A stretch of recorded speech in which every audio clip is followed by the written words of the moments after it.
त्या समोवर्धनम ना व्याधि समोरिपु ना च पत्य समासे ही ना च धर्मोदया परा। हे स्वामी, कल प्रातः काल ही व्रत किया जाए।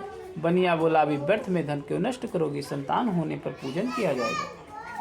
इसके बाद स्त्री ने प्रश्न किया, क्या पुत्र से बढ़कर के धन मूल्यवान है? तो बनिया ने उत्तर दिया कि टका कर्मा टका धर्मा टका ही परम तपा यस्य गे है टका नास्ति। हाँ, टक टकायते सत्य है कि कंजूस की चमड़ी चली जाए पर दमड़ी ना जाए। इस प्रकार का वचन सुन करके स्त्री लीलावती चुप हो गई और पतियुक्त प्रसन्न चित्त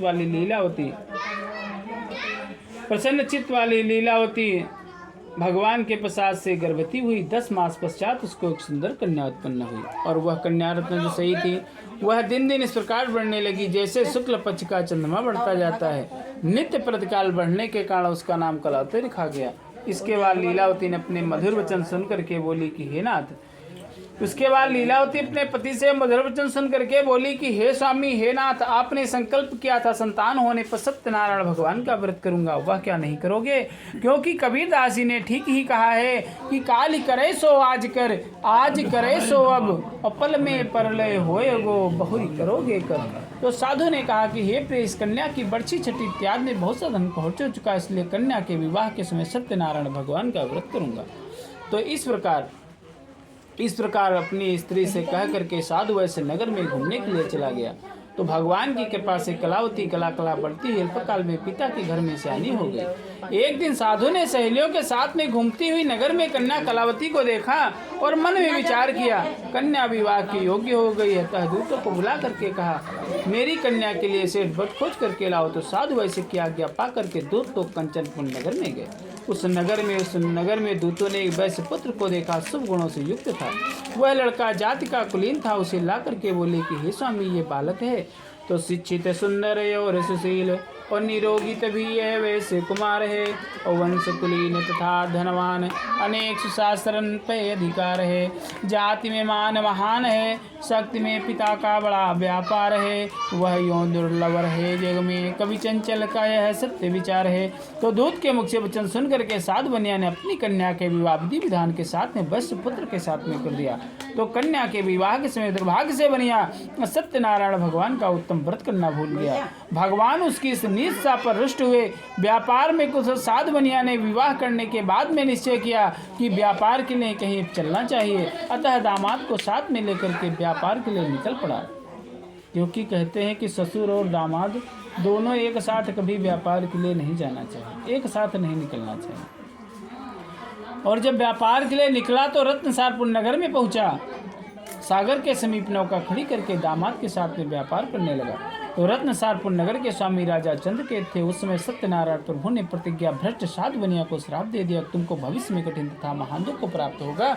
ये लोभ का फल है कि लोभारिष्टो नरो विस्तम नैव चाकदम दुग्धम पश्चा में मर जारो यथा लडुहाइतम। सच है कि लोभी परस भ्रष्ट हो देव पित्र भगवान, पाता है यमलोक में वह न कभी सम्मान सुनो कंजूस अयानो, और दुख लइके लोक नरक को करो पयानो। और चंचल भूतर भार कृपण मानव है जो भी, और निश्चय रो नरक अंत में पावे लोभी।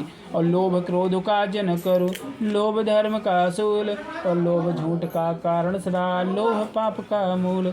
सत्यनारायण स्वामी ने बनिया को श्राप देकर के एक उपाय किया कि एक दिन 2 चोर राजा का भोज चुरा करके भागे हुए जा रहे थे।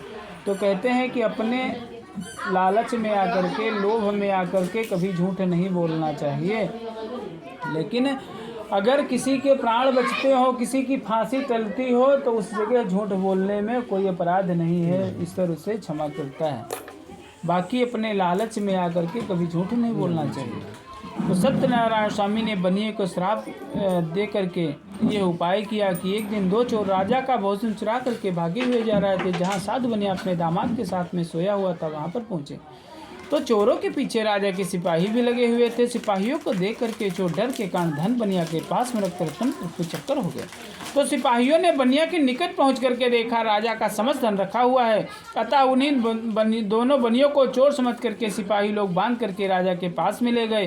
तो हर्षपूर्वक सिपाहियों ने राजा से कहा कि हे प्रभु, यही 2 चोर हैं जो आपका धन लेकर के भागे हुए जा रहे थे, इनके लिए क्या आज्ञा है? तो राजा बोला, इन दोनों को दृढ़ बांध करके महादुर कारागार में डाल दिया जाए। तो सत्य सत्यदेव की माया के कारण राजा ने बनिया की एक भी बात ना सुनी और समस्त धन अपने महल खजाने में रखवा दिया। तो बनिया का तो ये हाल हुआ। घर पर बनिया की पुत्री अत्यंत दुख को प्राप्त हुई। उसका सब धन चोर उठा ले गए। माता पुत्री मानसिक शारीरिक कष्ट से पीड़ित होकर के भूख और प्यास से तड़पने लगी। अंत में घर घर भिक्षा मांगने लगी। तो धनहीन फटे चिथड़े कपटे निपटायत भूख कुपीड़ित दीना और फिरती इतते वित्ते अभिचंचल मान बिनायर चित्त मलिना और जन की सुनती फटकार तथा और सहती अपना वृदाव कुलीना और अपनी गति पे पछतात सदा मन सोचत विधि ने सुख छीना। तो एक दिन भूख और प्यास से पीड़ित होकर के कन्या कलावती ब्राह्मण के घर पहुंची। उसने देखा सत्यनारायण भगवान का पूजन हो रहा। स्थान पर बैठ करके कथा सुन करके भगवान से बहुत प्रकार की विनती की। इसके बाद प्रसाद खा करके रात बीतने पर घर को वापस आई।